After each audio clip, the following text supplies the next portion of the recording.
So, you just got wiped by a COGS boss. You had the gags, you had the team, but you still went sad. What if I told you it's probably because how you're using your strategies, not the strategy themselves? Look, most players don't lose because the bosses are unfair. They lost because they misread the fight. We're about to break down the 5 most common mistakes that turn a sure win into a total wipe. And I'll give you some simple fixes that will make you a master of these encounters. The first mistake happens right at the start. The lure spam fallacy. It feels safe, right?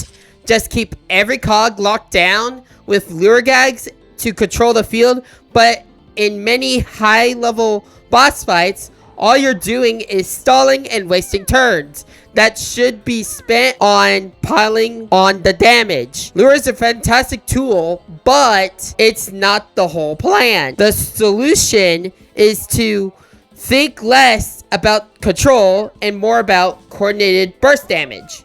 Instead of a slow, constant lure lock, your team needs to find these perfect windows to unleash heavy hitting gags like throw and drop in one massive overwhelming turn. This takes communication. Call out your targets and focus on your fire. It burns through the boss phases faster, which is key to preventing them from using their nastiest attacks, which are often tied to health thresholds and other specific mechanics. The longer a boss stays in a fight, the more chances they have to win. Next up is a mistake even the vets make. Falling into the sound gag trap. Sound is the community's go-to clearing out reinforcements. It's fast, hits everything, and feels super efficient. The problem? A lot of players use it on autopilot. They don't realize some manager bosses and their cronies have mechanics that specifically punish this. Some have resistance that nerfs sound's effectiveness, while others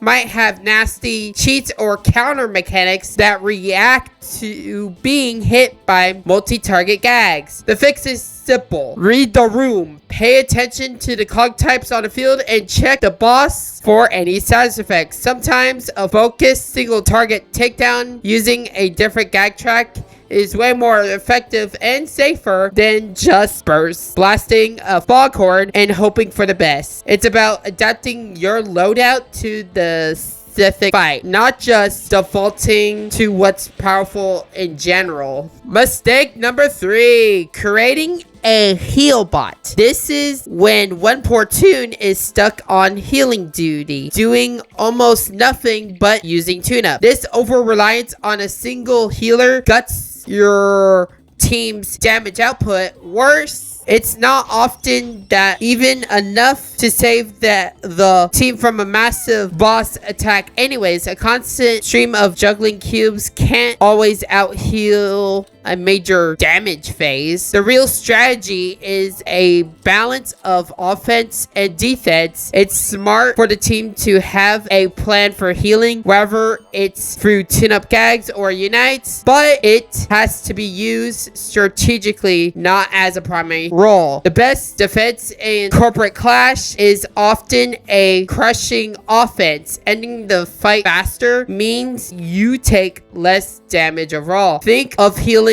as a tool to recover from a hit or a mistake, not the core strategy to win. If you're already seeing a mistake your team makes, go ahead and hit that subscribe button. We have got 2 more game-changing tips, and trust me, this next one is a huge reason why even the skilled teams get wiped. This brings us to our 4th mistake, completely ignoring the arena. So many players just plant their feet and stare at their gag menu, treating every fight like it's happening in a blank void. But the boss arenas are often a central part of the mechanic.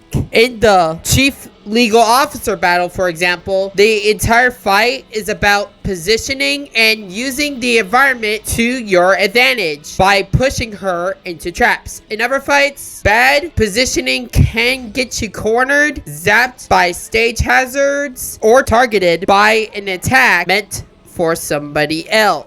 The solution: constant awareness and movement. Always be asking, what's the safe spot? Is the boss telegraphing an attack in this area? Good positioning is just as important as a good gag. Talking with your team about where to stand and when to move can literally be the difference between a smooth run and a total disaster. The final and most crucial mistake is panicking when things go sideways. The boss hits a certain health threshold, the music changes, new mechanics appear, and suddenly it's just chaos. Players freak out and abandon the strategy and start randomly using gags, just praying something works. They stubbornly stick to the plan for phase 1, even when the boss has completely changed the rules. The answer is to expect the unexpected and always have a plan B. The best teams don't just memorize a single strategy, they understand the boss's entire toolkit. When the boss adapts, you have to adapt right back.